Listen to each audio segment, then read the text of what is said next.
Are you now having 10,000 experiences or No. one experience? Just one. Have you ever had more than one experience at a time? No. Would it be possible to have more than one experience at a time? I can't see how. Okay, so what is that one experience made of? If you are having an experience, you must be experiencing the stuff it is made of. What is that? I'd call it awareness. Perfect. That's all there is to experience, the consciousness of experience.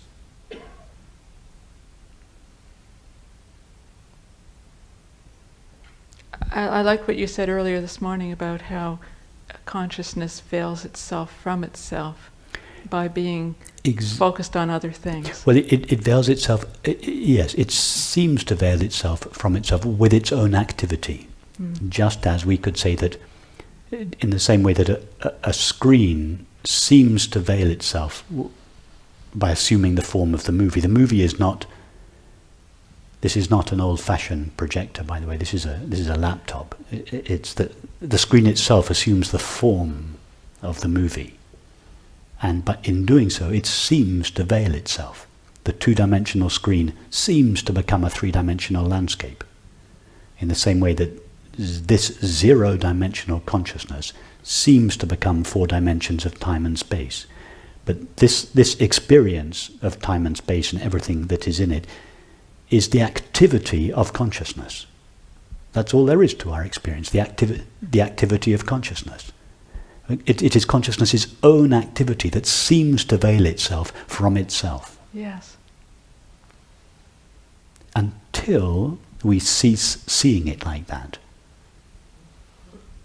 In which case, what was previously understood as a veiling of consciousness now becomes a revealing of consciousness.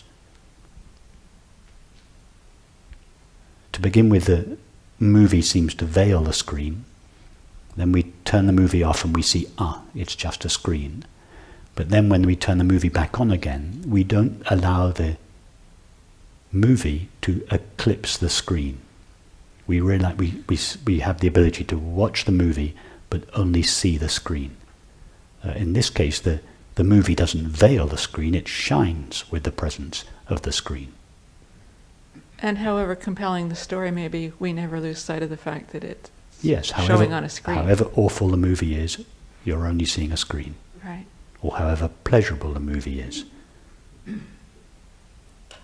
we're only seeing the screen. So yes, however compelling experience may be, all there is to experience is the knowing of it, irrespective of its content. Is anyone here currently experiencing anything other than the knowing of experience? Has anyone here ever experienced anything other than the knowing of experience? Or not just those of us here, but could anybody ever experience anything other than the knowing of experience?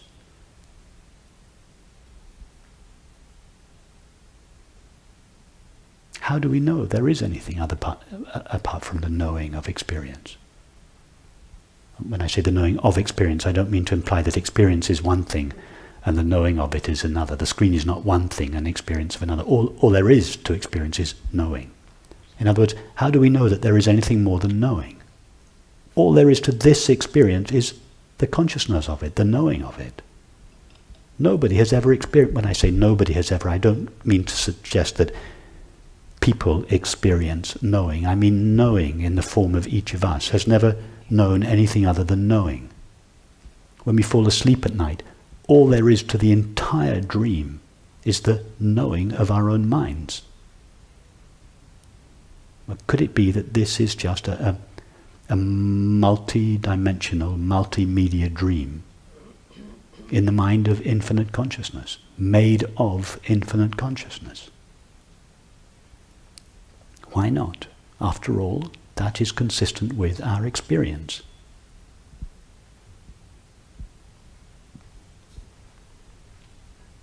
And imagine the implications of this. That all of this, although it appears as a multiplicity and diversity of objects and selves, is in fact a single, infinite, indivisible whole.